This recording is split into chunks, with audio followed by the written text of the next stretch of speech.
Isang malalim na boses ang narinig ni Bea. Tila nagbabanta. Sabay sabing, lumayo ka sa taong yan. Nang tanungin ni Bea kung sino ang taong nasa linya, bigla nitong sinabi na ito ay si Carlo. Sabi ni Bea, Carlo? Yung crush ko? Bea, dapat kang mag-ingat dahil ang taong yan ay mamamatay tao. At sabi ni Bea, sige. At sabi ni Carlo, sige Bea, magkita tayo sa bus station dahil doon ay safe ka. At sabi ni Bea, nandun na ako, 1 minute. Tumakbo si Bea. Takbo siya ng takbo. Carlo! At sabi ni Carlo, si Carlo ay isang makisig na lalaki at maraming abs. At isa pa, Patay kang Hin! hindi ito. Namawit. At sabi niya, Carlo, Marty, dito ka. Kasi naman. At gano'n. At sabi ni Carlo, pumunta na tayo, Bea, sa safe na lugar. Dahil hindi tayo safe dito. At sabi ni Bea, kahit saan, Carlo? Pumunta sila. Nasaliw. Party ko, Carlo. Carlo, nalaglag yung party ko. Dahil sa naya, si Bea, umuwi siya nang walang pasabi kay Carlo. Na nakapanty. At pagdating sa bahay, nag-busy siya dahil hindi niya nakuha ang number ni Carlo. Nang tinawagan niya yung number na tumawag, hindi na, he cannot be reached na yun. At doon, naghanap siya. Nag-TII siya, nag-Instagram siya, nawala ang pagiging anti-social niya. Nag-Twitter siya at doon nakita niya ang account ni Carlo. Nalaman niya na ang Facebook account ni Carlo ay Carlo. At nakita na doon na si Carlo pala ay in relationship na. Paano na to? Hindi maaari. Dahil sa bigat ng kanyang nararamdaman, nag-TII siya. At doon, may nakapagsabi sa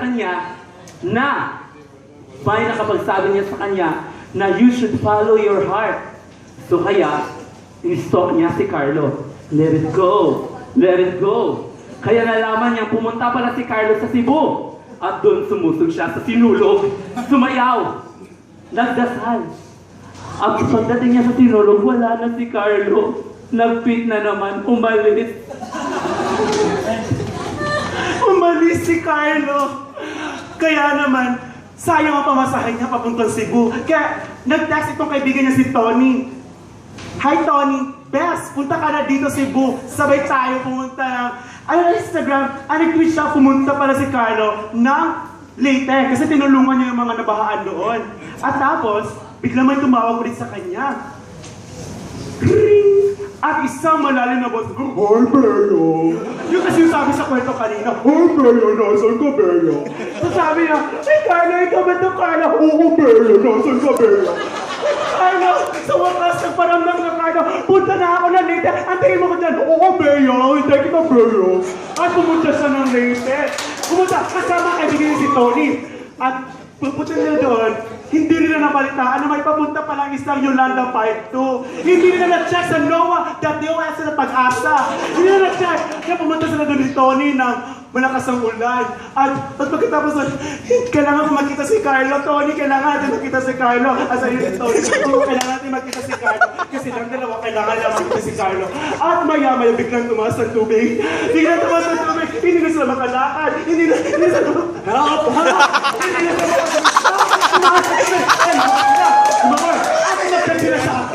Ating nakatetra, ato, niya kami ng krus, tulungan mo kami, Panginoon! Tulungan mo kami! Tulungan niyo kami, Panginoon! Tulungan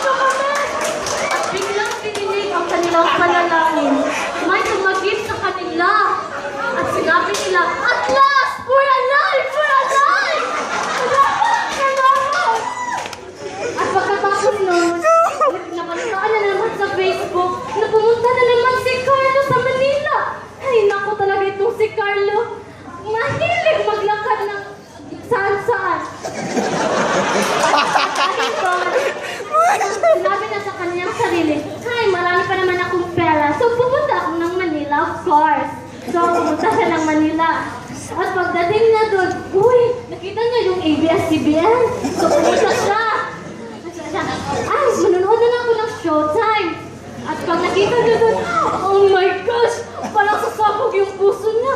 Ang bilis ng tibok. At saka nung pupuntahan na sana na si Carlo, papunta si Carlo doon sa studio. At saka, doon siya na-shock sa napalitaan niya. Sumali pala si Carlo sa I Am Poking. Hindi siya makapaniwala. Ang sakit-sakit. Kaya pinuntahan niya muna si Carlo. At sinabi niya, Carlo, alam mo ba, crush kita. Pero bakit ganito? Bakit ginusto ko sa akin? Akala ko pa naman, ikaw na yung true love ko. Yung pala, ikaw yung one heartbreaker! Kaya ang ginawa niya.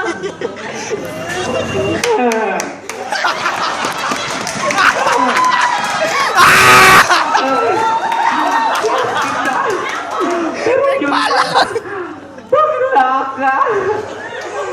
Ginawa ko ang lahat. Ginawa ko ang lahat. Tumawid ako ng Leyte. Nagkapasa-pasa ang mukha ko. Pero yun pala.